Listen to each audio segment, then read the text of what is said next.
pour la première fois, le groupe ECAN montre des fissures.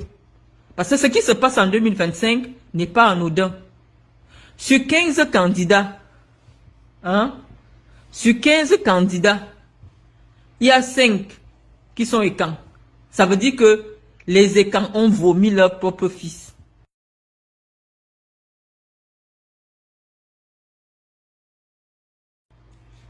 C'est un séisme. Biya comprend qu'à l'heure actuelle, les ECAN sont en brousse. Léon Teller est étonné. J'ai vu une femme de Bolova. Même si, en termes numériques, ils ne peuvent pas gagner une élection, mais c'est un message fort que le peuple ECAN envoie à Paul Biya. Nous ne sommes plus avec toi. Avant, même dans les débats, moi comme ça, vous ne pouviez jamais m'entendre venir m'asseoir et dire que Paul Biya doit partir. Paul Biya doit comprendre que l'heure de son départ est arrivée. Les ECAN ne font jamais ça. Les ECAN ont toujours été dans la fidélité. Mais si des ECAN, à eux seuls, ont présenté 5 candidats, Paul Biya doit comprendre que c'est mauvais. Et non seulement c'est des ECAN, mais dans le RDPC, sa légitimité est contestée. Moi, je suis membre du RDPC. Si je voulais aussi faire le désordre, je pouvais poser ma candidature. Si moi, je voulais faire le désordre, je mettais mon nom. Si je voulais seulement mon nom me faire voir aussi. Je pense que j'aurais même eu plus de publicité que Léon Teller. Mais, moi, je pense qu'on ne va pas à une élection pour être figurant. Il faut aller à une élection parce qu'on a des choses, des solutions concrètes aux problèmes des Camerounais. Si c'est pour être figurant, ça sert à quoi?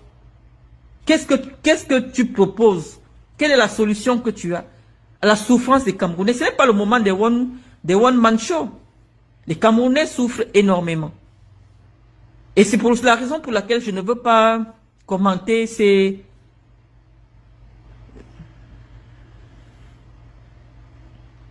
Oui, c'est ce que je suis en train de dire, BP de Gauss. Oui, c'est une stratégie, ce sont des stratégies. Ce sont des stratégies. Tout ce qui se passe maintenant, c'est pour légitimer. Je dis que Paul Biya gagne. Le 12 octobre, là, il n'y a pas d'élection. Paul Biya, on va dire que vainqueur Paul Biya. Et je vous ai expliqué même l'ordre. Donc, soyez vigilants, les amis. Il faut que Paul Biya, jusqu'au 12 octobre, il ressente ça dans sa chair. Qu'avant le 12 octobre, même tout peut basculer. À l'heure actuelle, lorsque vous avez affaire à vous à des bandits, faut aller à leur rythme. C'est des gars qui ne vous feront pas de cadeaux. Et je leur dis que c'est non négociable la présence de Kamto à l'élection présidentielle. C'est non négociable.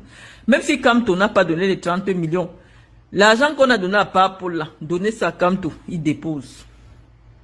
Vraiment, si vous voulez la paix au Cameroun. L'argent que Ngongo a reçu là, qu'il appelle Kamto, il lui donne que voilà ta caution. Parce que Kamto doit être candidat. Ce n'est pas un débat. Ce n'est pas un débat, les amis. Si on veut même voir l'élection du 12 octobre, vous allez faire comment? Quand les Bamileke vont fermer toutes les boutiques, vous allez manger où? Quand on va bloquer toutes les routes, vous allez vivre comment? Mieux quand tu es candidat. Parce que quand je vous vois déjà analyser là, j'ai vu le professeur Msanga Nyamding qui m'a envoyé un document que je vais partager avec vous. Il tentait de vous expliquer pourquoi la candidature de Kamto ne va pas être tenue. Il faut d'abord que je vous prépare avant de publier ça. Je dis que même si on trouve que Kamto n'a pas l'acte de naissance, en 2025, Kamto doit être candidat. Même s'il n'a pas l'acte de naissance. Parce que si Kamto n'est pas candidat, vous allez faire l'élection du 12 octobre comment? Il n'y aura pas l'élection. Mieux, le Cameroun s'arrête. Vous irez peut-être faire l'élection dans la région du Nord. Mais à l'heure actuelle, l'élection dans la partie sud du Cameroun n'est pas possible si Kamto n'est pas candidat. Donc, je vais vous présenter le document que le professeur m'a envoyé. Le professeur pense que la candidature de Kamto ne sera pas retenue.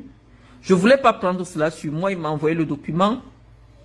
Et il m'a promis de me donner d'amples informations demain. Pour que je me suis imprégné du document, je vais vous le partager. Mais mon avis personnel, c'est que même s'il n'y a pas l'acte de naissance dans le dossier de Kamto, Kamto doit être président. On ne peut plus minorer l'impact de Kamto dans l'espace politique camerounais. C'est une déclaration de guerre que de dire que Kamto ne peut pas être candidat. Quelqu'un qui a déjà été candidat, il a fait un effort pour remplir les conditions d'éligibilité. On ne dit pas que tu dois être membre d'un parti pour être investi de ce parti-là, non. On ne dit pas ça. On dit que un parti politique doit t'investir. Ou alors 300 personnalités doivent te signer, doivent te donner leur parrainage. C'est ce que dit la loi. Donc tout ce que vous venez trouver au milieu là, c'est le banditisme. C'est le vol. Si Kamto est investi par un parti, que ce soit son parti, qu'il soit militant, qu'il soit pas... Il y a des gens qui sont apolitiques. Imaginez-vous par exemple que l'évêque de Yaoundé veuille candidater à la présidence de la République. Est-ce qu'il est membre d'un parti? Il n'est pas membre d'un parti. Mais pour qu'il remplisse les conditions d'éligibilité, un parti peut décider de l'investir. Et ce n'est pas parce que le parti l'a investi que forcément il devient le membre de ce parti-là. Il faut comprendre ces nuances-là. La loi, elle est la Constitution est claire. Maintenant, les lois qui découlent de la Constitution, on peut débattre, mais la Constitution est claire sur les conditions d'éligibilité. Donc, on dit que Kamto est candidat. Moi, c'est pour ça que je ne voulais même pas faire le débat là. Personne ne peut plus négliger l'impact de Kamto dans l'univers médiatique, dans l'univers politique camerounais.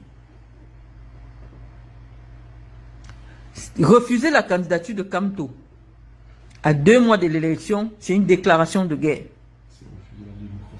C'est refuser la démocratie. Kamto doit être là. Je pense que il a pris le temps de bien étudier nos tests. Il fait partie des rédacteurs de la Constitution de 96. Tu ne peux pas dire que tu connais plus que la personne même qui a écrit la chose. Kamto fait partie des gens qui ont écrit la Constitution du Cameroun. Vous ne pouvez pas dire aujourd'hui, en 2025, vous maîtrisez plus que lui qui a écrit ça. Vous mentez. Kamto fait partie des gens qui ont écrit la Constitution du Cameroun. Donc personne ne connaît le droit plus que lui. Donc on n'aime pas le faux. On n'encourage pas le faux. Personne ne peut mieux expliquer la Constitution du Cameroun que Kamto qui fait partie de la commission qui a rédigé la Constitution de janvier 96. Donc ça veut dire qu'il nous a menti à l'université.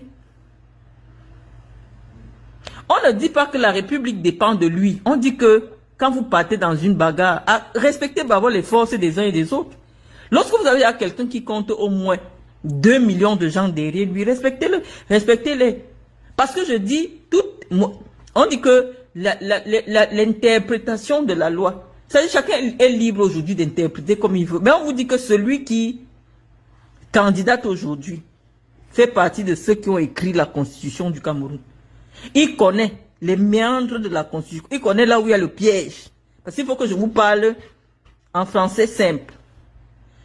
Dans la Constitution du Cameroun, Kamto sait virgule après virgule là où se trouve le piège. Donc s'il vous dit que je suis candidat, acceptez seulement. Parce que c'est lui qui a écrit ça. C'est lui qui a écrit ça. Il dit qu'il est candidat. Acceptez seulement qu'il soit candidat. Pourquoi? Parce que lui n'est pas dans le faux. Il connaît la loi.